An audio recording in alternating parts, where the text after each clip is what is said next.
It is Thursday, February 4th. I'm Sam Cedar. And I'm Lucy Steiner. Which one of these stories will you be talking about today? Joe Biden signals he's ready to be flexible with the numbers in his pandemic relief package, but not so flexible as to go along with the paltry Republican plan. Democrats in Congress are preparing to move forward with, or more likely without, the GOP. Meanwhile, Biden's agenda is meeting resistance inside the Department of Homeland Security. There's a lot of sad sack ICE agents out there right now, folks. And lastly, why have some states done better than others when it comes to vaccinating people against the coronavirus? A new report suggests simplicity is key. You're listening to Majority.fm's AM Quickie, and these are the stories you need to know.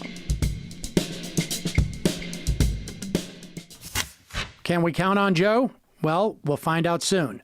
President Biden told Democratic lawmakers yesterday he's not married to an absolute number on his $1.9 trillion COVID rescue plan, this according to the Associated Press. But he did say Congress needs to act fast on relief for the pandemic and the economic crisis. Biden also said he doesn't want to budge from his proposed $1,400 in direct payments promised to Americans. But he said he is willing to target the aid, which would mean lowering the income threshold to qualify for the money. Biden said, quote, "I'm not going to start my administration by breaking a promise to the American people," end quote. Well, we should hope not. He spoke with House Democrats and followed up with a meeting at the White House with top Senate Democrats, this according to the AP. While Biden is trying to build bipartisan support from Republicans, he's also prepared to rely on the Democratic majority in Congress to push his top agenda item into law. Republicans proposed a $618 billion alternative with slimmer $1,000 direct payments and zero aid for states and cities. But Biden panned this as insufficient. The goal is to have COVID-19 relief approved by March, when extra unemployment assistance and other pandemic aid measures expire, according to the AP. Money for vaccine distributions, direct payments to households, school reopenings, and business aid are at stake. Biden told the Democrats, quote, "We have to go big, not small," end quote. Democrats have launched a lengthy budget process for approving Biden's bill with or without Republican support. It's known as reconciliation. Voting started Tuesday in the Senate and was set for yesterday and today in the House. In the end, people won't care about bipartisanship or reconciliation for that matter. They'll just care about the results. Donald Trump's most ardent loyalists are holding strong inside the federal bureaucracy.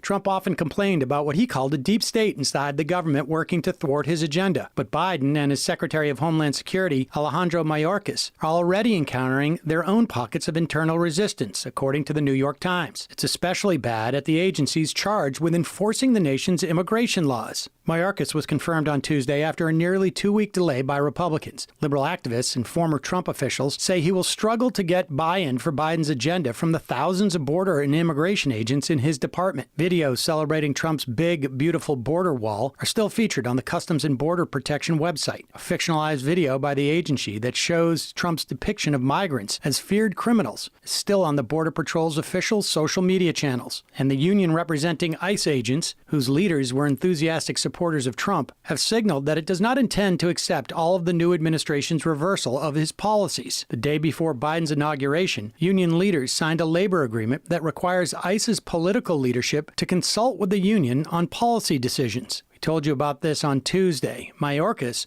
now has less than 30 days to cancel this agreement. If it stands, it could undercut Biden's directives, including guidance that took effect on Monday, requiring ICE officers to focus arrests on violent offenders. Tom Homan, who was ICE director under Trump, told the Times that morale at the agency has been, quote, "flushed down the toilet," end quote, since Biden took over. Well, if that's the case, then guess what? Boo-hoo. How about we abolish ICE and not worry about any of it? Majority.fm's AM Quickie is fueled by JustCoffee.coop. Just Coffee is a worker-owned coffee roaster based in Madison, Wisconsin that has sponsored the Majority Report for nearly a decade. Check out their collection of fair trade roasts, including our own Majority Report blend. And regardless of what you order, receive 10% off your order when you use the code MAJORITY at checkout. And all shipping is free. That's coupon code MAJORITY at JustCoffee.coop.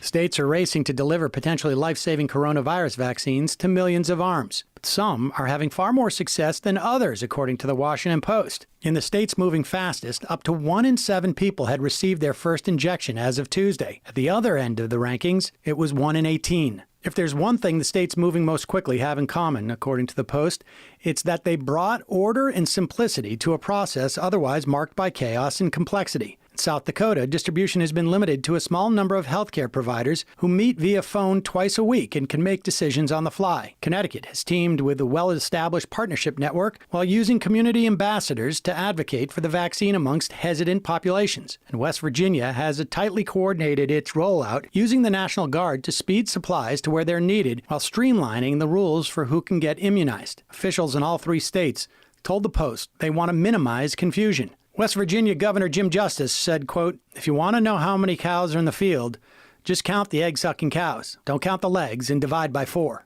Makes sense, I guess." In many states, governors delegated the process to a web of underfunded county health departments, along with hospitals, pharmacies, HMOs, and doctors' offices. This, according to the Post. West Virginia, instead, created a uniform statewide process. It's the only state to opt out of a federal program to vaccinate workers and residents at nursing homes. Instead, relying on local drugstores, managed to wrap up the work before most states had even started. Kudos to them. Biden deputies have already been in touch about lessons learned. And now for some quicker quickies. Quicker quickie. The Canadian government designated the Proud Boys group as a terrorist entity yesterday, the AP reports. The decision was informed by the group's role in the U.S. Capitol insurrection on January 6th. Proud Boys leader and confirmed police informant Enrique Tarrio estimates the group has 1,000 members in Canada. All terrorist hosers, eh? Gun-toting Congresswoman Laura Boebert paid herself more than $22,000 in mileage reimbursements from her campaign account last year, this according to the Denver Post. To justify those reimbursements, Boebert would have to drive 38,712 miles while campaigning, despite having no publicly advertised campaign events in March, April, or July, and only one in May. Her schedule is simply amazing. The Manhattan District Attorney's Office has opened an investigation into Donald Trump advisor Steve Bannon, according to NBC News. The investigation concerns Bannon's role in a charity that was supposed to use private funds to build the U.S.-Mexico border wall. Trump pardoned Bannon for his role in the fraud before leaving office, but sadly for Bannon, the pardon only extends to federal cases, not to state ones. Oopsie. The Oakland, California City Council voted Tuesday to require large grocery stores to pay their employees an additional $5 an hour. Small independent stores are exempt. The pay raise is meant to compensate grocery store workers for the increased risks they have faced during the pandemic. Local action gets the goods again.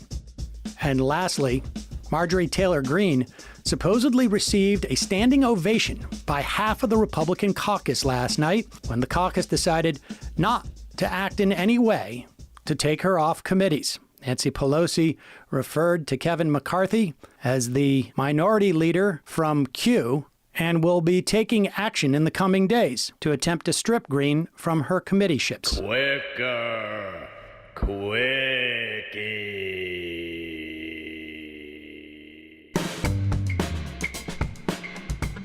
That's all for the AM Quickie. Join us live this afternoon at noon on the Majority Report or later as a podcast.